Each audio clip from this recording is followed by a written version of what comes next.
বাপও ডাকে দাদা, তোরাও ডাক। দাঁড়া ডাক, তাহলে কি বলতে এসে বল। এ সামলা, বলছি প্রেসিডেন্ট পাঠালো, বললো ঠাকুরটা কত হলো একটু দেখে। রাখ রাখ ওখানে। প্রেসিডেন্টকে বলবি বলে ঠাকুর নিয়ে কেউ তো মনে বিপদে পড়লি। এই সামলা, বলছি কি এবারে ঠাকুরের ওষুধটা একেবারে কাটা লাগা চিনমনে করতে হবে, ঠিক আছে?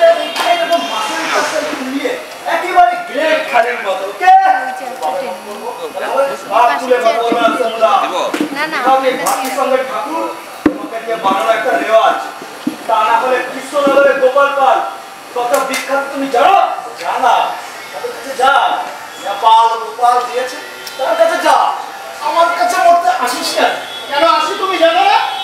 আর তোমার কাছ থেকে ঠাকুর না করে আমাদের ক্লাবের বিমলদা তারা তোমার সাথে ক্যাচাল করে সে বছর কৃষ্ণনগর থেকে ঠাকুর নিয়ে এলো, আর অষ্টমীর রাতে মাল খেয়ে মাল বাস করে সব গেল।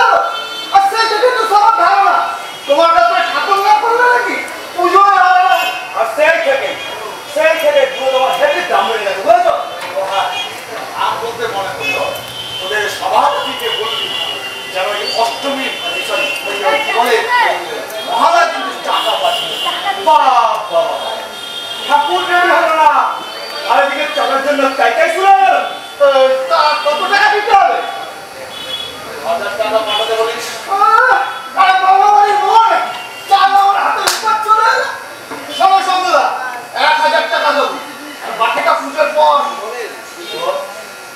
আমার কিন্তু ওই 2000 টাকাই লাগে।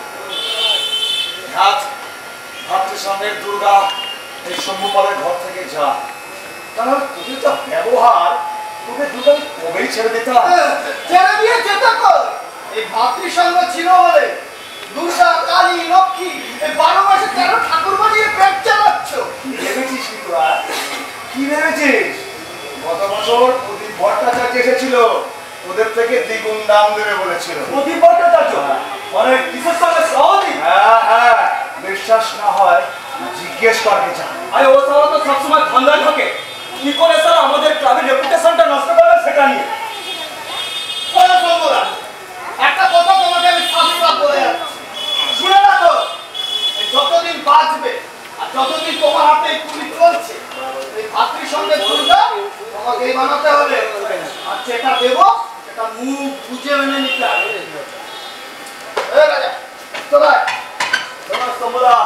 আরেকবার বলে যাচ্ছি, এই ওষুধটা না একেবারে ঝিম কমান্ডারে করতে হবে, ঠিক আছে?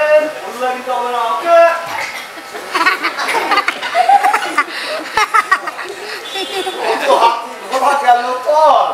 মশা বলে কত জ্বর।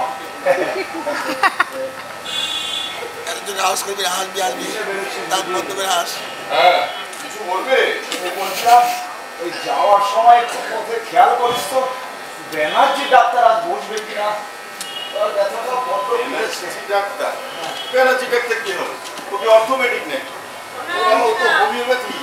বাবা ওতেই হবে, ওর কাছ থেকে ওষুধ নিয়ে খেয়ে পুজোর কাজটা তো তুলি, তারপর নয় বড় তো দেখাবো। আচ্ছা বাবা, তোমার এসব কাজকর্ম করার কি দরকার বলতে পারো? আমি যতটুকু করছি তাতেই না আমার কষ্ট করে চালিয়ে নেবো। কি আর করবো বল বাবা, পুরুষের এই কাজ কষ্ট হয়। কোথায় আছে না, বাপ ঠাকুরদার পেশা যদি নির্ণয় হয় তবু তা ত্যাগ করা উচিত নয়। এইসব সেন্টিমেন্টের এখন আর কোনো দাম নেই গো বাবা। আজকের যুগে উপরে উঠতে গেলে এখন আর পিছনে দিকে তাকানো তো মানেই নেই। সে কি আর বুঝি না বাবা, সেই জন্যই তো তোমাকে লেখাপড়া শিখিয়েছি। ভেবেছিলাম একটা চাকরি বাকরি হলে আমি অন্তত সেই সব বয়সে একটু নিশ্চিন্ত থাকবো। দেখো বাবা, ছাত্র হিসাবে যে আমি খুব খারাপ ছিলাম সে কথা কিন্তু তুমি আমায় বলতে পারবে না। ভাগ্যে সরকারি চাকরি না জুটলেও আমি কিন্তু কখনো ভেঙে পড়ি, বরং কোম্পানির কাজটাকে আঁকড়ে ধরেছি। হ্যাঁ, রোজগার একটু কম পাই ঠিকই, কিন্তু এটুকু তো মানসিক শান্তি যে আমাকে কারো দাবেদারি করে চলতে হয় না। ওটাই তো বড় চিন্তার কারণ বাবা। তাছাড়া তোমার মেয়েটাও তো দেখতে দেখতে বড় হয়ে গেল, ওর বিয়ে দিতে গিয়ে পাঠ্যপক্ষের আবদার মেটাতে গেলেও তো কিছু টাকার প্রয়োজন। তাই এই পুরো হারে যতটা পারি জোগাড় করে রাখি আর কি। আমার বিয়ে নিয়ে এত না দেবে, এই মুড়িগুলো খেয়ে দাও। সেই সকালে তো মুখে কিছু না দিয়ে ঠাকুর নিয়ে বসেছো। তাই বললে কি হবে দিদি ভাই? আর বিয়ে দেবো, তোমার জামাইয়ের সাথে আমি খুনসুটি করবো, তারপর তোমার ছেলেপুলের সাথে খেলা করবো, তবে না মনে শান্তি পাবো? না বাবা, এই তুমি বরং এবার এইসব কাজ ছেড়েই দাও। এই যে বাইরের ছেলে পেলে এসে ঝামেলা করে আমার তো ভালো লাগে না বাবা। আচ্ছা ঠিক আছে, সে হবে কোন, তুমি এখন এসো, তোমার অফিসের দেরি হয়ে যাবে। আচ্ছা ঠিক আছে, এই তুমি তোমার শরীরটা ভালো রেখো বাবা। এই দেখে শুনে রাখিস। আসি রে মা।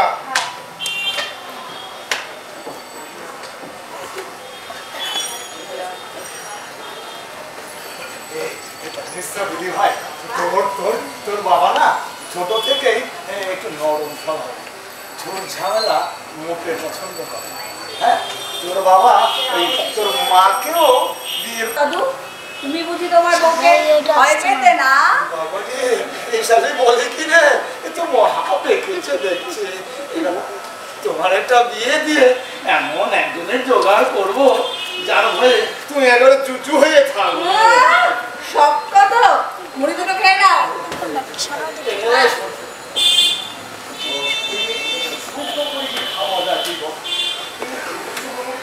আমি কি করবো? চা? আবার চা? স্বভাব তোমার পাল্টাবে না, বলো? বসো। তরে ধরতে পারলে মন বেরি, ধরতে পারলে মন বেরি, দিতাম পাখির পায়, কেমনে আসে যায় ভাষার ভেতর অসীম পাখি, কেমনে আসে যায় তারে ধরতে পারলে মন বেরি, দিতাম পাখির পায়, কেমনে আসে যায় ভাষার ভেতর অসীম পাখি, কেমনে আসে যায়। বসো বাবু, বসো বসো বসো। অনেকদিন পরে ভাই না চাইলে আমরা আসি কেমনে? সবই তো তার ইচ্ছা। তুমি কেমন আছো? আর আমাদের থাকা এখন মরতে পারলেই বাঁচি। বাঁচা মরা সবই তো উপরওয়ালার কেয়ামত গো।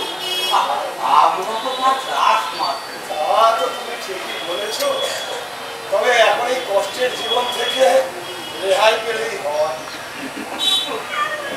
তোমার আবার কষ্ট কিসে? তুমি তো সবসময় আত্মবাঙ্গ। কেন? আমাদের সৃষ্টি করেছেন ওই ওপরওয়ালা, আর সেই ওপরওয়ালাকেই তুমি নিজের হাতে আপন কল্পনায় করো। তুমি তো সবসময় আমি তো কেবল মূর্তি বানাই বাবু, কিন্তু মূর্তিতে তো ঠাকুর থাকে না। যদি ঠাকুর না থাকে তাহলে মানুষ তার পূজা দেয় কেন? আসলে ভক্তিতে থাকে ভক্তি, আর সেই ভক্তি যখন মানুষের মধ্যে ঢুকে তখন হয় ভক্তি যদি মানে সেই মানুষকে ভগবান। খুব ভালো বলেছে গো, খুব ভালো বলেছে। আসলে ভক্তিতে আনে আর ভক্তি দিয়ে মানুষ বুঝলেই ঈশ্বরের ভজনা হয়। তাই তো সাই বলেছেন, মানুষ ছাড়া খেপাহারে তুই, মানুষ ছাড়া খেপাহারে তুই মূল হারাবি, মানুষ ভজিলে সোনার মানুষ হবি, মানুষ ভজিলে সোনার মানুষ হবি। ওই তো, ও আমার মা জননী চলে এসে তো। কেমন আছো মা? আমি ভালো আছি বাবা কাকা। তুমি কেমন আছো? আমিও ভালো আছি। আর তোমাকে দেখতে পেয়ে এখন আমি আরো ভালো হয়ে গেছি। তাই? রণগোসাই, আজ কিন্তু আমি বিনা কারণে এখানে আসিনি। একটা খুশির খবর নিয়ে এসেছি। আর তোমার খুশির খবর একটু শুনি। আমার এই মা জননীর জন্য একটা বাবা জীবনের সন্তান আমি বাবা পেয়েছি। বাবা বাবা খুব ভালো ছেলে, আনার বড় সাহেব, আর দেখতে না রাজপুত্রের মতো। না বাবু, আমি কিন্তু এখন বিয়ে করবো না। আমার লেখাপড়া কিন্তু এখনো শেষ হয়নি। তাছাড়া নিজের পায়ে দাঁড়াতে চাই, অনেক বছর হয়ে থাকতে চাই। আচ্ছা বেশ বেশ নিজের পায়ে দাঁড়াতে তো কেউ বারণ করছে না তাই বললে বিয়ে না করলে কি চলবে? জানো তো দাদু, এই বর্তমান যুগের মেয়েরা যদি শুধুমাত্র বিয়ের কথা না চিন্তা করে একটু রোজগারের ব্যবস্থা করে বিয়ে করে, তাহলে তাদের স্বামীদের অধীনে থাকতে হয় না। আর তবেই তো হবে নারী পুরুষের সমান অধিকার। আমার মা জননী অনেক বড় হয়ে গেছে তো। ঠিক আছে মা, ঠিক আছে, তোমার লেখাপড়া শেষ হলে না হয় তোমার বিয়ে দেবো, তখন তো আর কোনো অসুবিধা হবে না। শোনো বাবা, আমি তো এখন লেখাপড়া করছি, আগে লেখাপড়াটা শেষ করি, তারপর বাবা যাবে। তখন বলো। লজ্জা পেয়েছে না, 5 দিন অপেক্ষা করতে রাখতে হবে। নিশ্চয় এই স্কুল ভালো পড়ে মেয়ে দেখা পেতে গেলে তো একটু হয়নি তো? ধৈর্য ধরতেই হবে। হ্যাঁ? মিলনের সময় না হলে তো আর মিলন হবে না কোথায়। হ্যাঁ? মিলন হবে কত দিনে, মিলন হবে কত দিনে, আমার মনের মানুষের সনে, আমার মনের মানুষের সনে, মিলন হবে কত দিনে, মিলন হবে কত দিনে, আমার মনের মানুষের সনে, আমার মনের মানুষের সনে।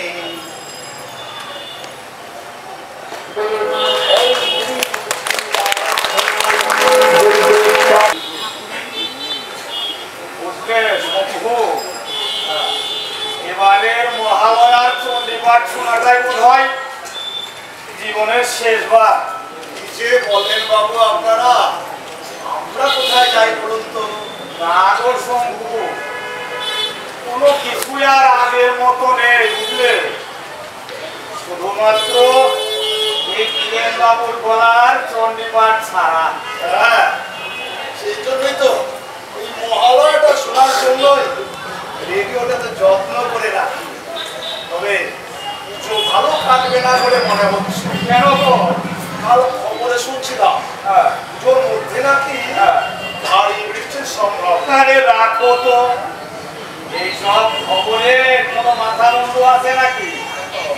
মিডিয়ার কাজই তো দিকে তাল বানিয়ে বলা। সে আপনারা জ্ঞানী মানুষ, আপনারা ভালো বুঝবেন।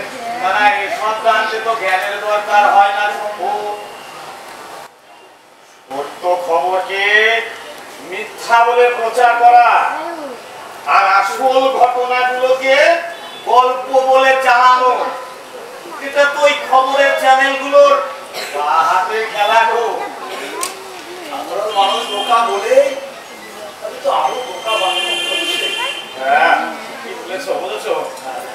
এবার আমি উঠি, বুঝলে শম্ভু? করবে হ্যাঁ, গঙ্গা স্নান সেরে পিতৃতর্পণ করে তারপর বাড়িতে ফিরবো।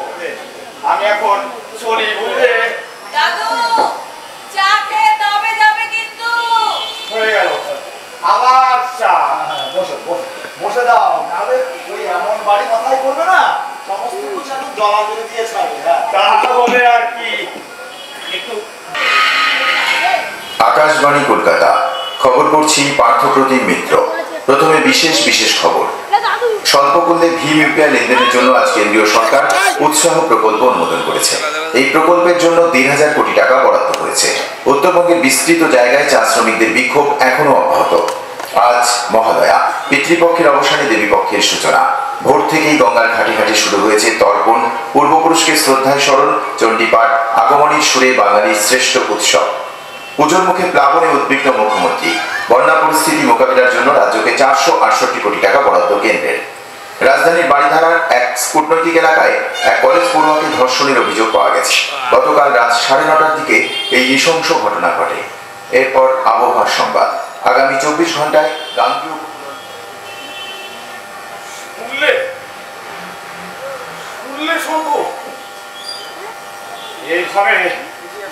এইভাবে আর কত মেয়েকে অত্যাচারের শিকার হতে হবে তুমি বলতে পারো? দিনের পর দিন ওই নরপিশাচ গুলো মা বোনদের উপরে অত্যাচার করবে, তাদের সর্বনাশ করবে। আমাদেরই সব সহ্য করতে হবে। এই জঘন্য অপরাধের বিরুদ্ধে প্রতিবাদ করা যায়। প্রতিবাদ তো করতে ইচ্ছে করে সম্ভব, কিন্তু আমরা যেন কেমন হয়ে যাচ্ছি বুঝলে সম্ভব। ভয় পাচ্ছি। যে মেয়েটি ধর্ষিতা হয়েছে সে তো আমার কেউ হয় না, কিন্তু তার হয়ে প্রতিবাদ করতে গিয়ে যদি আমার নিজের ঘরে কোনো বিপদ চলে আসে, এইসব ভেবেই না আমরা কেমন যেন ভয়ে একেবারে কুঁকড়ে যাচ্ছি। কিন্তু এইভাবে আর কতদিন তাই মাঝে মাঝে মনে হয় ওই শয়তানগুলোকে রাস্তায় ফেলে গুলি করে মারি কেন, আর চিৎকার করে বলি, দেখ মৃত্যু যন্ত্রণা তাকে বলে। চলুন না আমরা এই জঘন্য অপরাধের বিরুদ্ধে প্রতিবাদে নামি। আমাদের মতো এই পুরো হারের দ্বারা ওইসব নরপিশাচদের শায়েস্তা করা সম্ভব না। তরুণ রক্ত, যুব সমাজ, তারাই পারবে ওইসব শয়তানদের উপযুক্ত শাস্তি দিতে।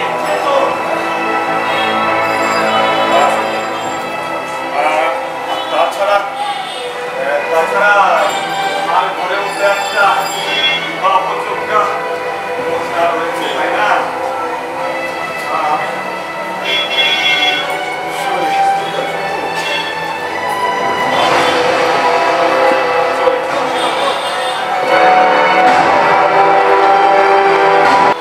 দেবী দুর্গার আগমন ঘটবে না, যদি সত্যি তাই হতো তাহলে তো ওই মেয়েটাকে নৃশংস ভাবে মরতে হতো না।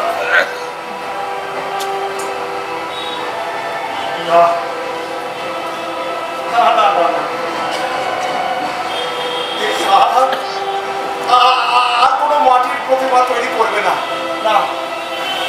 যদি সত্যি করতে হয় তাহলে রক্তে মানুষের দুর্গা তৈরি করব, যাতে অসুর দমনের জন্য সেই মাটির পৃথিবীতে বারবার আবির্ভূত হয়।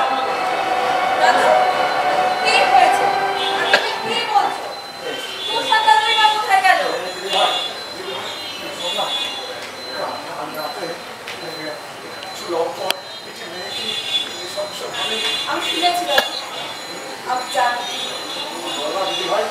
এই জঘন্য অপরাধের শাস্তি হওয়া উচিত কিনা। নিশ্চয়ই দাদু, নিশ্চয়ই। আমি একটা মেয়ে হয়ে আর একটা মেয়ের ওপর এইরকম নোংরা অপরাধের প্রতিবাদ চাই না, একথা বলা কেন, ভাবাই অপরাধ। আজকের আধুনিকতার যুগে মেয়েদের অধিকার নিয়ে যদি লড়াই করতে হয় তাহলে সেটাই তো লজ্জার। আর তা যদি এই সমাজ না দেয় দিদি ভাই, এই এই সমাজের সাথে লড়াই করে নারীকে নারীকে হয়ে উঠতে হবে মাতৃরূপিণী, শক্তিরূপিণী, সংখ্যারূপিণী। হ্যাঁ দিদি ভাই।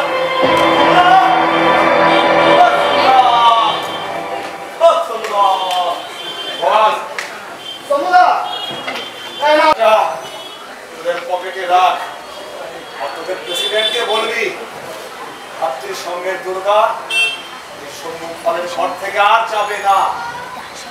চলো, সকাল সকাল তুমি কিন্তু স্যার বড্ড কাজা করছো। বললাম তো, আর কোনো মাটির প্রতিভা এই পথ তৈরি করবে না। তুমি সকাল সকাল এরকম কাঁচা করছো কেন বলো তো? আমার যা বলার বলা হয়ে গেছে, তোরা এখন আসতে পারিস। স্যার তুমি কিন্তু বড্ড বাড়ছো। আমি কিন্তু বিমল দাশগুপ্ত না। বলেছি তো, তোরা এখন আয়। আরে বুঝলি না, তারা 2000-এর জায়গায় 1000 দিচ্ছিস, তাই তোরা এরকম বাহানা মারছে। 2000 কেন, 10,000 দিলেও আর কোনো কাজ হবে না। রাজা, তোমার মাটাকে 2000 টাকা দিয়ে দে তো। সারা যত সব সারা মাল হাতানোর ধাঁধাটা ভালো শিখেছ। আর ধরো দেখেছিস তো শেষ হয়ে গেল টাকাটা তোদের পকেটেই রাখ। আর তোদের প্রেসিডেন্টকে বলবি নারী নির্যাতনের প্রতিবাদ স্বরূপ এই শম্ভু পাল মাটির প্রতিবাদ তৈরি করা বন্ধ করে দিয়েছে। সরস্বতী, কাজটা কিন্তু তুমি খুব একটা ভালো করছো না। এটাই তোমার শেষ কথা? হ্যাঁ, এটাই আমার শেষ কথা। ঠিক আছে, প্রেসিডেন্টকে পাঠাচ্ছি। যা। ভালোই ভালোই বুঝলে ভালো, আর টাকা হলে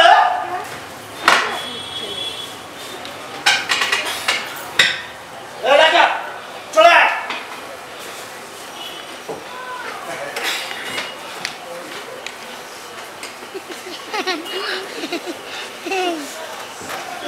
কি ব্যাপার বাবা, কোনো ঝামেলা টামেলা হচ্ছে? না না, ঝামেলা হতে যাবে কেন?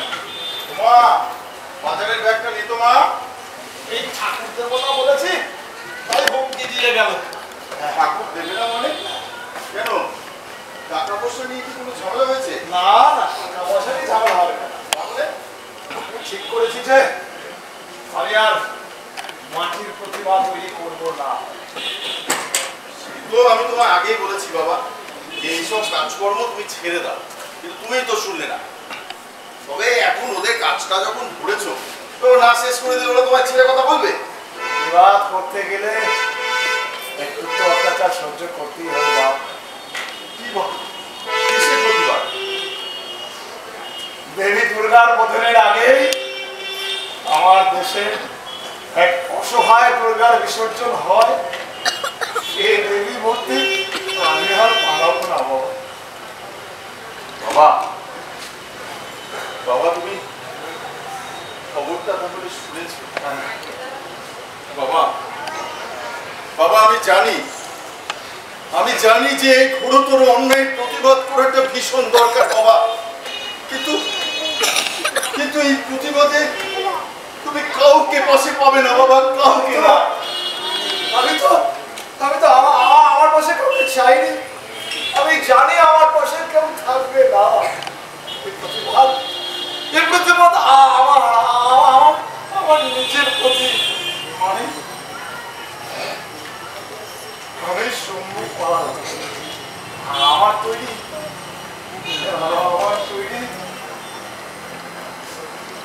হাজার হাজার দুর্গা প্রতিমা দিয়ে মানুষ দেবী আরাধনা করেছে, যাতে মা তাদের বিপদে রক্ষা করে।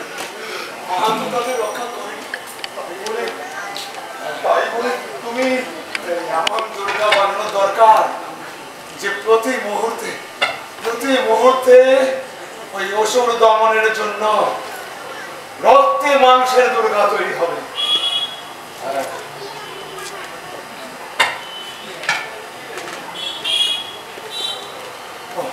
আকাশের অবস্থা খুব একটা ভালো নয় বুঝলি। তুই ঘরে যা বাবা, আমি স্নানটা সেরে আসি।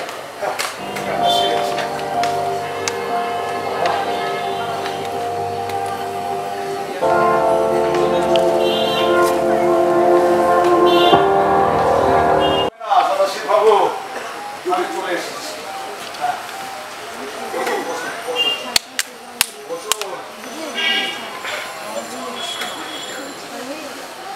বলুন, আপনার কি বলার আছে? শান্তি শান্তি। শুনলাম রাজা রাঘবের সাথে নাকি আপনার কথা কাটাকাটি হয়েছে।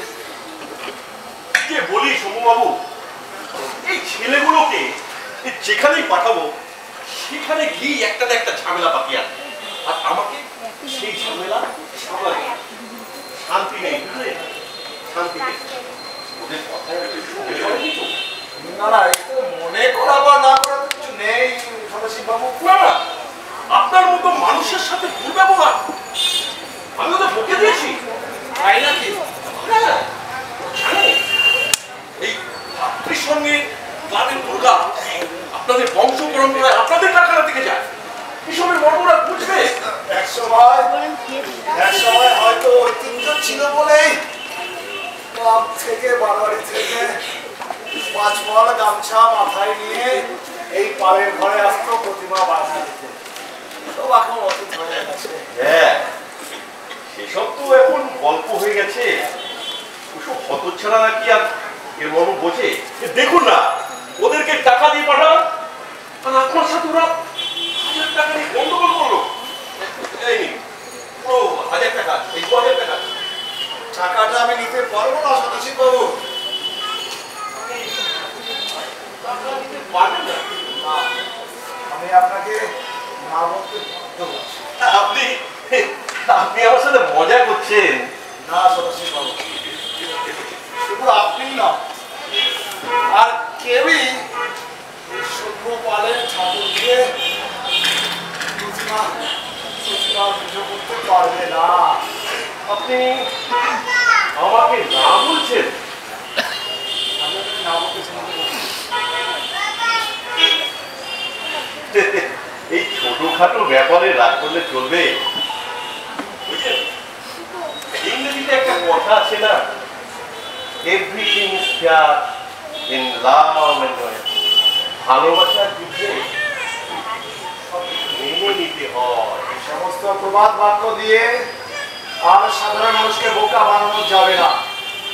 তাই বলে এইসব ছোটখাটো ব্যাপার নিয়ে আপনি খাটো চারিদিকে যুবতী বৃদ্ধা মায়েদের আর্তনাদ, গপ্পটগুলো চতুর্তার লোভে নারীদের সম্মান নিয়ে খেলার পরেও মহান্ত বিয়েতে ঘুরিতে বেড়াতে পারছে ক্ষমতার জোরে তাকিয়ে আপনারা। আমি কিন্তু আপনার কথা কিছু বুঝতে পারছি না সুমুদা। এই তো সমস্যা, যে ছোট ছোট ঘটনাগুলো আমাদের মাথায় ঢুকে যায়, আপনাদের মতো উচ্চ শ্রেণীর মানুষের মাথায় কেউ ঢুকতেই চায় না। গতকাল রাতে যে নির্মম ঘটনা ঘটেছে তার প্রতিবাদে আমার এই সিদ্ধান্ত। ও বুঝেছি, ওই যে কালকে যে মেয়েটাকে রেপ করেছে, আরে আমি সেই ঘটনার কথা বলছি। আমাদের প্রতিবাদ করবো। আপনার তৈরি ঠাকুর নিয়ে এই বিসর্জন দিতে যাওয়ার সময় এই মোমবাতি জ্বালিয়ে বিচার চাই স্লোগান করবে। এভাবে প্রতিবাদ করা গেলেও প্রতিরোধ গড়ে ওঠে না। প্রতিরোধ গড়ে তুলতে চাই জীবিত দুর্গা। এখন আমি সেটাই করবো। দলে থেকে কুমিরের সাথে লড়াই করতে চাইছেন? আপনি আমার দিচ্ছেন না, এটা ভাতৃর সঙ্গে সম্মান নিয়ে কথা। আর ভাতৃর সঙ্গে সম্মান মানে আমার সম্মান। আর আমার সম্মান নিয়ে যে খেলা করে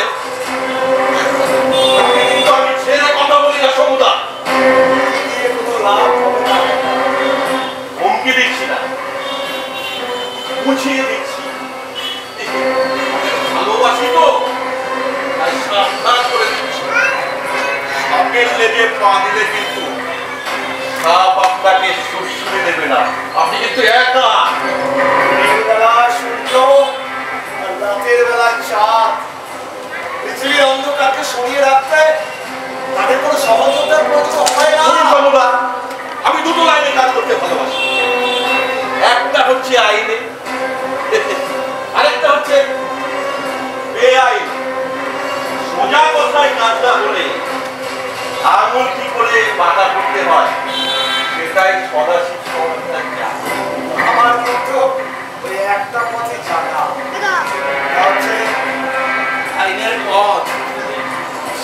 করেই আমি চলবো?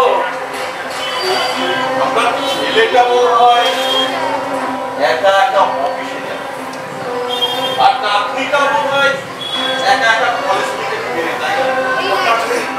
আপনার যদি সমস্ত কথা শেষ হয়ে থাকে আমাকে এখন আসতে হবে। ঠিক আছে, চলে যাচ্ছি, তবে পরে আফসোস করে লাভ হবে না। শান্তি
ব্যাপার বলো তো শম্ভু, তুমি নাকি ওই ভাতৃসংঘ ক্লাবের ঠাকুর বানাবে না বলেছো?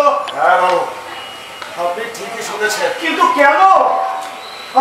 আমি তো ওই বাড়ি থেকে বাজার যাবার পথে শুনলাম ভাতৃসংঘের সমস্ত সদস্যরা তোমার উপর রীতিমতো খেপে গেছে।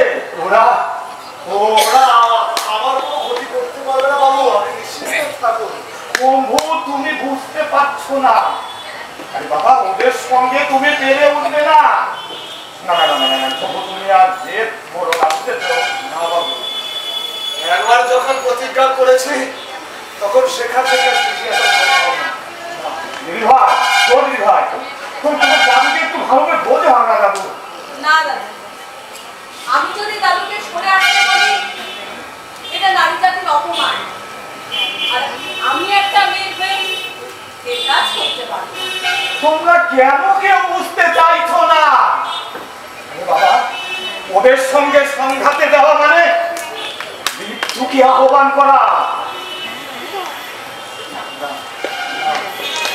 ওরা করতে পারবে না বাবু। বাবা, ও বাবা, তোমার এই অবস্থা হলো কেমন করে? ওই রাস্তা দিয়ে যাচ্ছিলাম আর বাস স্লিপ করে তুই তো মিথ্যে কথা বলিস না বাবা। ওটা বলছিস কেন? বল না, বল না কি হয়েছে? সত্যি করে বলো তো বাবা, তোমার কি হয়েছে বল না, বল না।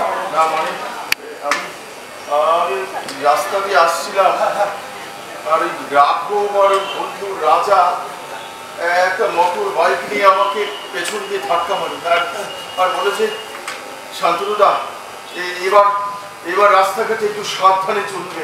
দাদা ওদের এত বড় সাহস বেড়েছে, আর আর মেনে নেওয়া যাচ্ছে না, আর মেনে নেওয়া যাচ্ছে না, কিছু একটা করতেই হবে। বাবা বাবা আমি ওদের ভয় পাই না বাবা, আমার আমার ভয় হয় শুধু এই মেয়েটাকে নিয়ে বাবা।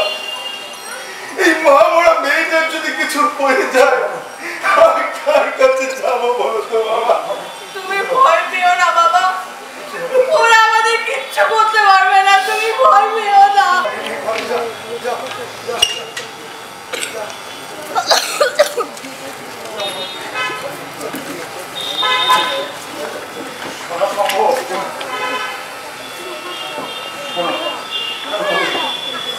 বিপদ আসলে শক্ত হাতে তার মোকাবেলা করতে হবে, আর তা না হলে বিপদ থেকে কোনোভাবে রক্ষা পাওয়া যাবে না। সম্ভব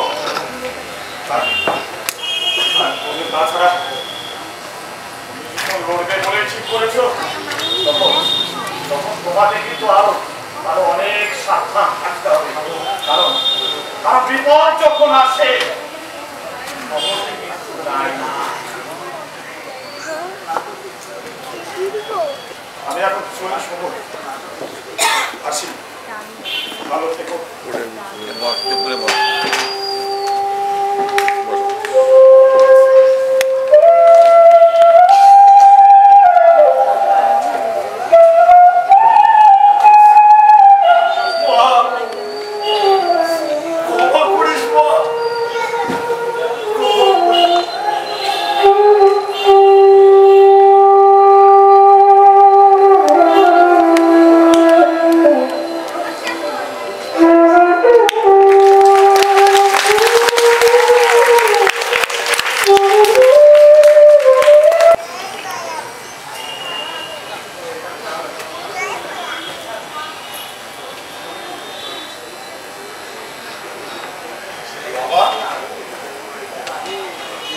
এখানে মনমরা হয়ে বসে আছো যে?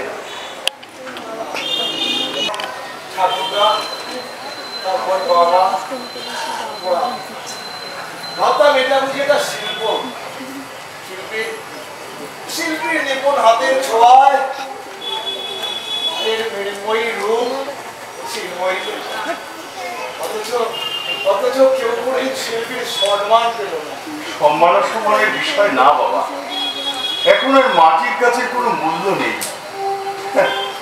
পেটের ভাতই ঠিক মতো জোগাড় হয় না, তার আবার সম্মান। শুধু কি পেটের ভাতের জন্য জীবনে বাবা? ঠাকুরদাকে দেখলাম ওই একটা মাটির গলা নিয়ে একটা চাকার উপর রাখতো, তারপর সেই চাকাটা ঘোরার সাথে সাথে ওনার এই আঙুলগুলির ছোঁয়ায় কত সুন্দর জিনিস, সেটাকে শিল্পীর হাত ছাড়া সম্ভব? এই তোমার এই কথার মূল্য এই কজন বুঝিয়ে বলো তো বাবা? তোমার এই যে আত্মত্যাগ, এই যে তোমার প্রতিভা, ওটা মানুষের মর্ম বুঝে বলো তো বাবা? দেখছো না আবার সবাই সবকিছু কিরকম ভুলে গিয়ে আবার কিরকম আনন্দ উৎসবে মেতে উঠেছে। মানুষ আজ শক্তি পুজোর আরাধনায় মেতে উঠেছে, অথচ সেই শক্তি যে অবক্ষয় হচ্ছে সেটা বুঝতে পারছে না। না বাবা, দেখবে এমন দিন একদিন আসবে যেদিন সমস্ত মানুষ তোমার এই প্রতিবাদের মর্ম বুঝবে, আর সেদিন এই পুরুষ শাসিত সমাজকে নারী শক্তির ভয়ে মাটির পুতুলের মতো নিষ্প্রাণ হয়ে থাকতে হবে। আমি তো চাইনি বাবা, আমি চেয়েছিলাম নারীর থাকবে যতটা সম্মান, পুরুষের থাকবে ততটাই মর্যাদা। হ্যাঁ বাবা, তুমি ঠিকই কথা বলেছো বাবা। তাই তো কবি নজরুল বলেছেন, সাম্যের গান গাই, আমার চোখে পুরুষ রমণী কোনো ভেদাভেদ নাই। বিশ্বের যা কিছু মহান সৃষ্টি চিরকল্যাণকর, অর্ধেক তার করিয়াছে নারী, অর্ধেক তার নর।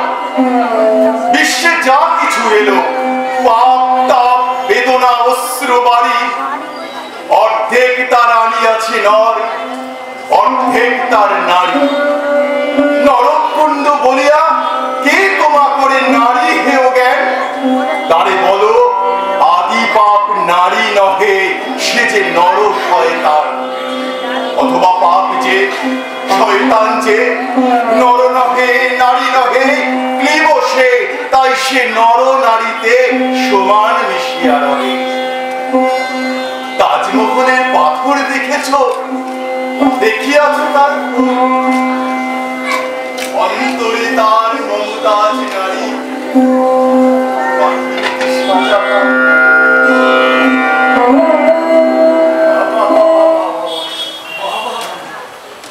সুন্দর করে শোনালে বাবা, আমার পড়ানটা চুরিয়েছিল।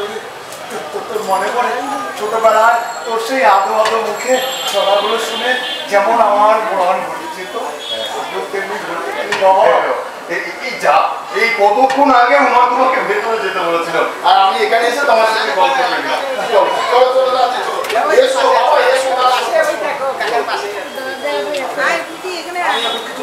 কেন আমার গাটা কেমন ম্যাচ ম্যাচ কি বলছো? জল আসছে। তাই তো গাটা তো জলে চলে যাচ্ছে। হবে না, তুমি বসো তো এখানে। আরে বাবা, তুমি বসো, আমি তোমার জন্য হবে না বাবা। শরীর নিয়ে হেরামত করো না বাবা। আমি আমি একটু বাজারে যাচ্ছি বাবার জন্য ওষুধ আনতে।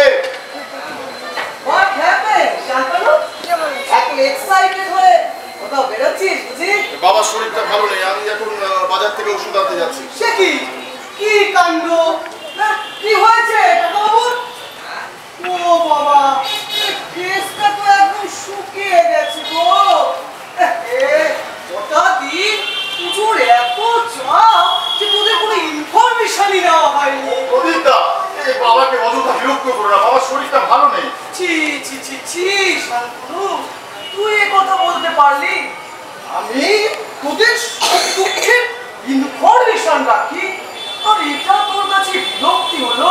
দেখো প্রদীপদা, কখনো কখনো গরিব মানুষের সুখ দুঃখের খবর নেওয়াটাও তাদের কাছে বিরক্তিকর হয়। বাবা, আমি চলছি। কিছু বলতে এসেছো প্রদীপ? হ্যাঁ, না না, এই এখান দিয়ে যাচ্ছিলাম, তো ভাবলাম আপনার সাথে একটু চেক করে যাই। তা আপনি বলুন কাকা, এই শান্তনু আজ আমাকে এমন ভাবে ইনসাল্ট করলো। ও তো বড় হয়েছে, ঠিক ভুল বিচার করার বোধ ওর জন্মেছে। তুমি জানো তো, মানুষ যখন যে ব্যবহারের সুযোগ পায় তখন ঠিক সেই ব্যবহারই করে। তুমি হয়তো কোনো খারাপ ব্যবহারের সুযোগ পাওনি। ছি ছি ছি ছি ছি কাকা, সেটা আপনি বলতে পারলেন? আপনার মতো একটা বিগ ম্যানের সঙ্গে ওই ওরকম খারাপ ব্যবহার করা, হ্যাঁ, আর তার আগে যেন আমার এই মাউথ ব্লক হয়ে যায়, বুঝলে? মানে আমি কি ওই স্কলারশিপ সমাদার যে আপনার মতো একটা বিগ ম্যানের সাথে আমি কথা বলবো, মানে আপনাকে অপমান করবো? এই কাকা, বলছিলাম ওরা আপনাকে ইনসাল্ট মানে অপমান করছে না তো? ওরা অপমান করলে তুমি খুশি হতে? What you say, কাকা? আপনি কি বলছেন? আমি হ্যাপি হব? না না না না না, আমি বরং এর প্রতিবাদ করব। প্রতিবাদ? হ্যাঁ, প্রতিবাদ যদি করতেই হয় তাহলে ওই মেয়েটির হয়ে করো, তাতে আমি আরো বেশি খুশি হব। হ্যাঁ, সে তো করতেই হবে। আমি তো আমার ফেসবুকে লিখেছি, উই ওয়ান্ট জাস্টিস। আরেকটা কি একটা লিখেছি বুঝলেন, এখন ঠিক রিমেম্বার করতে পারছি না। যা প্রদীপ, হ্যাঁ প্রতিবাদ শব্দের অর্থ কি তুমি জানো? হ্যাঁ, কি প্রতিবাদ কথার অর্থ হচ্ছে প্রোটেস্ট, অবজেকশন, রিপ্লাই। না না না না না বলি, আমি প্রতিবাদের ইংরেজি শব্দ শুনতে চাইনি, আমি শুনতে চেয়েছি প্রতিবাদের অর্থটা। ও প্রতিবাদ কাকে বলে না? দ্য ডেফিনেশন অফ প্রোটেস্ট একবার আমি শুনেছিলাম, কিন্তু এখন ঠিক শোনো শোনো শোনো, প্রতিবাদ হচ্ছে যে কোনো কিছু বিষয়ের উপরে অসম্মতি, আপত্তি, বিরক্তি প্রকাশ করে তার বিরুদ্ধে মত প্রকাশ করে। আচ্ছা এখন আপনি বলুন তো কাকা, আপনি কি ওই কাজ করা একেবারে স্টপ করে দিয়েছেন?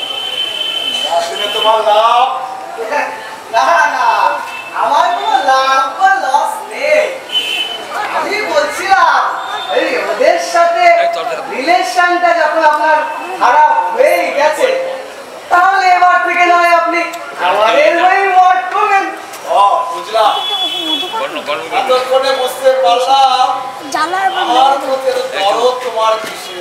বাহ বাহ, আপনাকে এই যে আন্ডারস্ট্যান্ড করা গেলে না, আমি নিজেকে কিন্তু হ্যাপি ফিল করছি, বুঝলেন?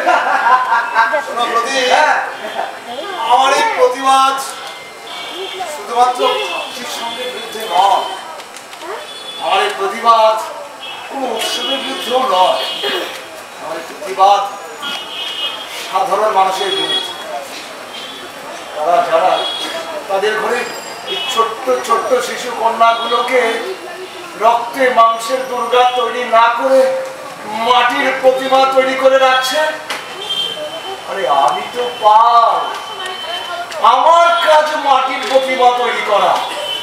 তোমরা যারা তোমাদের ঘরে ঈশ্বর মাটির রক্তে মাংসের দুর্গা দিয়েছে, তাদেরকে তোমরা মাটির পুতুল তৈরি করে রাখছো। এখন তো আমাদেরকে পথে নামতে হবে রক্ত মাংসের দুর্গা তৈরি করার জন্য।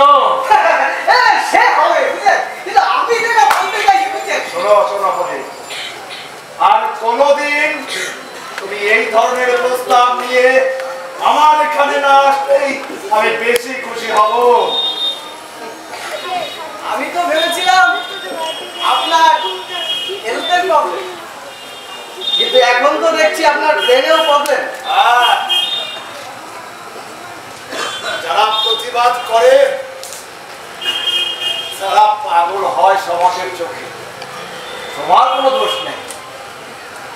ঠিক আছে, আপনার যা ইচ্ছা, আপনি যখন মানতে রাজি না তখন থাকুন, থাকুন আপনি আপনার এই প্রটেস্ট নিয়ে। চলি।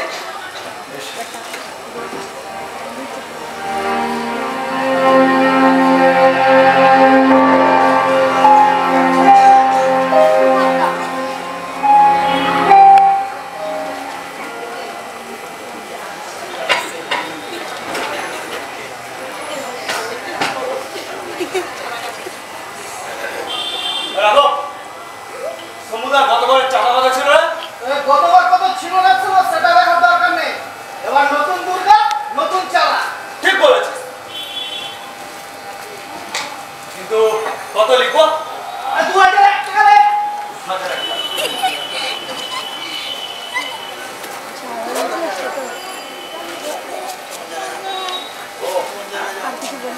এই যে সমুদ্র চাঁদার কথা শুনে একদম টাস্কি হয়ে গেলে দেখছি। আর ধরো বেটা ধরো, আর বাড়িটা ছাড়ো। কত লিখেছিস? সারা কানের ফুটা ঢোকে নিয়ে কত লিখেছি এখনই তো শুনলে। তোরা যা লিখেছিস সেটা আমি দিতে পারবো না। তোরা সাদা চাইতে এসছিস, অবশ্যই পাবি, তবে তাহলে এখন দেওয়া সম্ভব না। কি বলছো বলটা?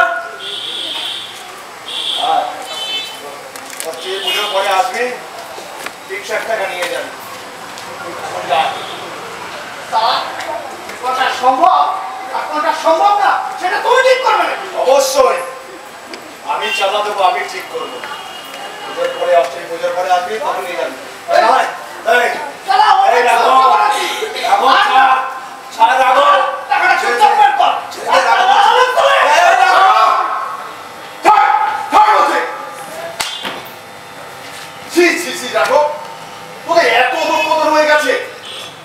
লেখাপড়া শিখিস জানি, তারপরে একটা বয়স্ক মানুষের সাথে কি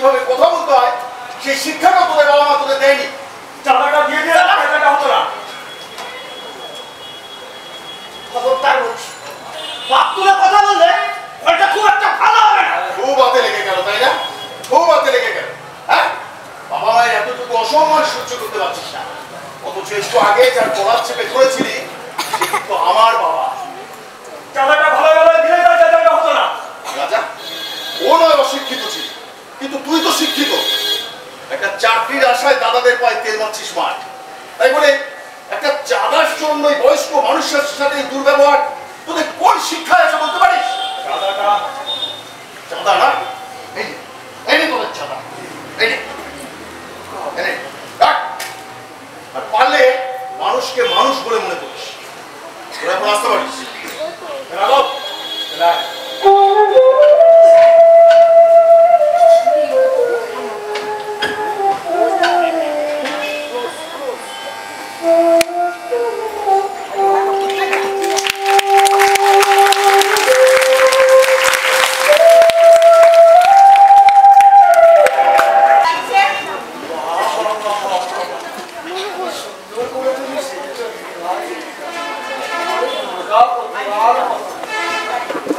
সেজে বুঝে কোথায় যাওয়া হচ্ছে বুঝি?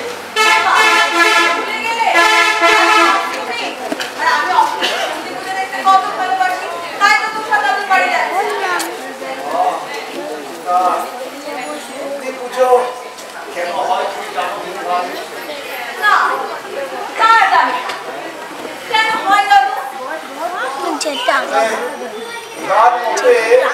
দেবী দুর্গা যখন মহিষাসুরকে করেছিলেন তখন আরো নাম চন্ড, আরেকজনের নাম মন্ড। এই চন্ড মন্ডকে দেবী যে সন্দীপ ঘরে বধ করেছিলেন সেই সন্দীপ ঘরে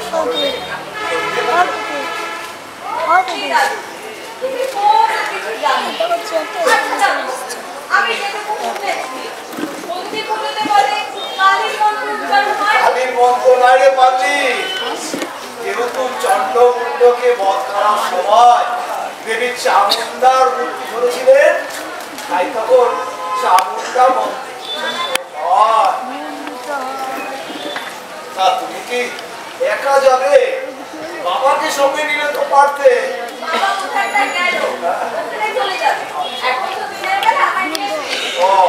তাহলে তুমি বেরিয়ে পড়ো দিদি ভাই, বেলা বেরিয়ে পড়ো।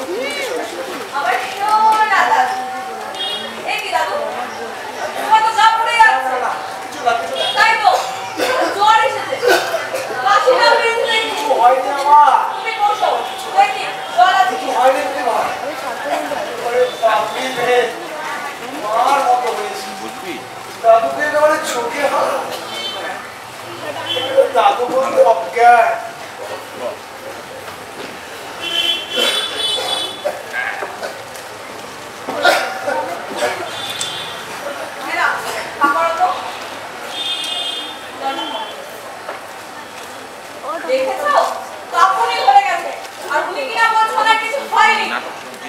হয়নি আমার দিদি ভাই। চুপ করে বসবে, চুপ করে এটা গায়ে দাও।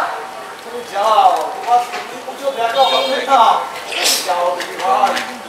তোমায় ভাবতে হবে। তুমি কি করে ভাবলে দাদু তুমি এই অবস্থায় পেলে আমি সন্ধি পুজো দেখতে যাবো? না, কিন্তু তোমার সত্যি পুজো দেখা হবে না। তা দেখা হবে না তো হবে না, এবার নয় সন্ধি পুজো দেখবো না। তোমার কাছে বসে আজ দেবী মায়ের গল্প। তা কি করে হয়? তুমি অত সুন্দর করে সাজবে, দেখবে না? খুব হয়। এবার বলো তো মা দুর্গা কেন মহিষাসুরকে বধ করেছে? ও দাদু বলো না।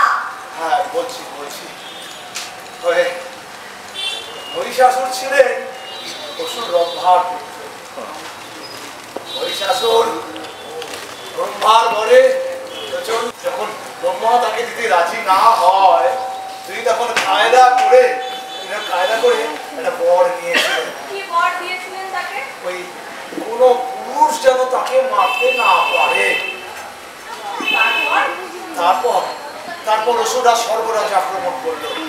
সেখান থেকে দেবতারা পলায়ন করলো মর্তে। সেখানেও তাদের উপর অত্যাচার হলো, মানুষের উপর অত্যাচার হলো। তারপর তারা হিমালয়ে মহাদেবের কাছে গিয়ে আশ্রয় দিলেন।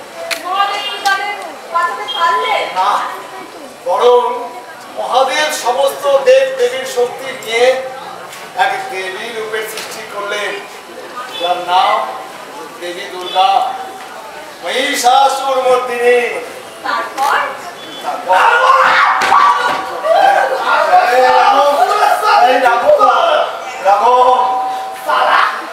আমাদের পুজোটা মাটি করে দিয়ে এখানে বসার নাতি গেলে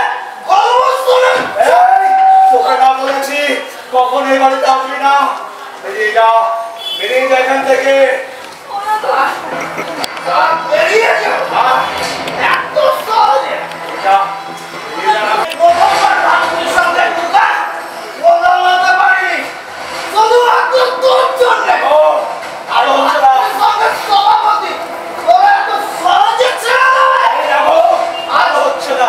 আজ তো বদলা নিয়ে তবে সাথে যাবো। বেরিয়ে যা এখান থেকে, রাঘব। বেরিয়ে যা, রাঘব। রাঘব, আমরা বলছি, খুব খারাপ হয়ে যাবে। প্রতিবাদ এই রাঘব, রাঘব।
তুফান অধিকারী।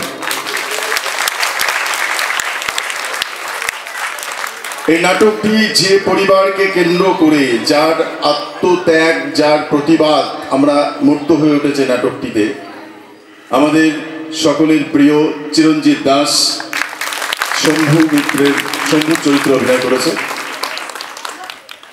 আমি এবার ওই দিক থেকে আসি। এই নাটকে রাজার চরিত্র অভিনয় করেছে আমাদের সকলের প্রিয় কাজল বর্মন। নাটকে যে খল চরিত্র, আমার ভাই বা ভাইপো যাই বলি না কেন, হৃদয়, আমাদের সকলের হৃদয়ে ওর স্থান হয়তো হয়ে গেছে। আমার দাদা যে বন্ধু তুষারের ভূমিকা অভিনয় করেছে, আমাদের বীরদা, কর্তব্য সাংস্কৃতিক সংগঠনের সদস্য। আপনারা চেনেন, বাউল মশাইকে চিনতে পারছেন কিনা আমি জানি না, যে গান গেয়ে আপনাদেরকে আনন্দ দানে ভরিয়ে তোলে, সেই আমাদের প্রিয় অসীম দা বাউলের চরিত্র অভিনয় করেছে। আমাদের সংগঠনের শ্রদ্ধেয় কার্যকরী সভাপতি, আমাদের অভিভাবক বাপিদা আমাদের মধ্যে রয়েছে। এই অনুষ্ঠানটা করতে গিয়ে, এই নাটকটা করতে গিয়ে অক্লান্ত পরিশ্রম করেছে বাপিদা। বাপিদার জন্য একটা হাততালি হয়ে যায়।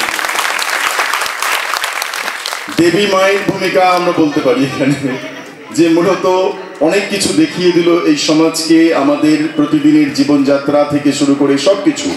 নারী শক্তি কিভাবে মহান হয়ে উঠতে পারে, যে চরিত্রের মধ্য দিয়ে আমরা পেলাম। আমার ভাইজি মেয়ের মতো, আমি যদিও ওর বাবার চরিত্রে অভিনয় করলাম, তো মুনমুন মালাকার।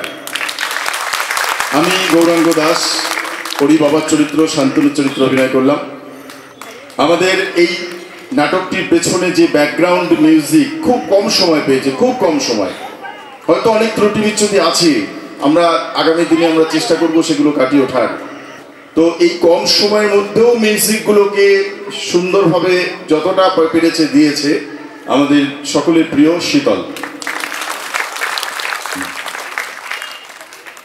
এই মানুষটিকে আপনারা চেনেন, আমরা যখন ডাকি তখনই আসে, আমাদের মাথার উপরে ছাদের মতো ডুনুদা, যা সমস্ত চরিত্রগুলোকে আপনাদের সামনে ফুটিয়ে তুলেছে। ক্লাব সভাপতির ভূমিকায় পালন করেছে খল চরিত্রে আমাদের রমেন মালাকার। আর তুফান অধিকারী, যাকে আমরা বললাম নাটকের রাইটার শুধু নয়, আরেকটি ক্লাব ভাতৃসংঘ, যার সভাপতির ভূমিকা পালন করেছে আমাদের তুফান অধিকারী। এই নাটকের পেছনে একটা আলো একটা বিরাট গুরুত্বপূর্ণ ভূমিকা পালন করে। আলো ছাড়া এই নাটক প্রাণবন্ত হয়ে উঠতে পারে না, এই নাটক বলে নয়, যে কোনো নাটকই। তো এই আলোর জয়ার জন্য অক্লান্ত পরিশ্রম করেছে কদিন আমাদের সকলের প্রিয় রাকেশ ভাই, একটু মঞ্চে আসলে খুশি হব। করিনি, কিন্তু এই মঞ্চসজ্জায় যার অবদান রয়েছে, নিঃস্বার্থভাবে, সম্পূর্ণ নিঃস্বার্থভাবে এই মঞ্চের যে রূপ দিয়েছে আমাদের সকলের, আমার ভাইপোর মতো বুবাই পাল। বুবাই পালের জন্য একটা হাততালি হয়ে যাচ্ছে। বুবাই পাল যদি এখানে উপস্থিত থাকে, আমি বুবাইকে একটু মঞ্চে আসার জন্য অনুরোধ করব। হয়তো কাজের জন্য বুবাই আসতে পারেনি, সেই বুবাই আমাদের এই সম্পূর্ণ মঞ্চসজ্জা করতে গিয়ে আমাদের খুব সহযোগিতা করেছে। আমরা সবশেষে উপস্থিত দর্শক বৃন্দের কাছে আমরা আন্তরিকভাবে কৃতজ্ঞ। আপনারা অসীম ধৈর্য সহকারে এই নাটকটি উপভোগ করলেন, দেখলেন। আমরা কর্তব্য সাংস্কৃতিক সংগঠনের পক্ষ থেকে সকলকে আমরা অভিনন্দন, শুভেচ্ছা জানাই।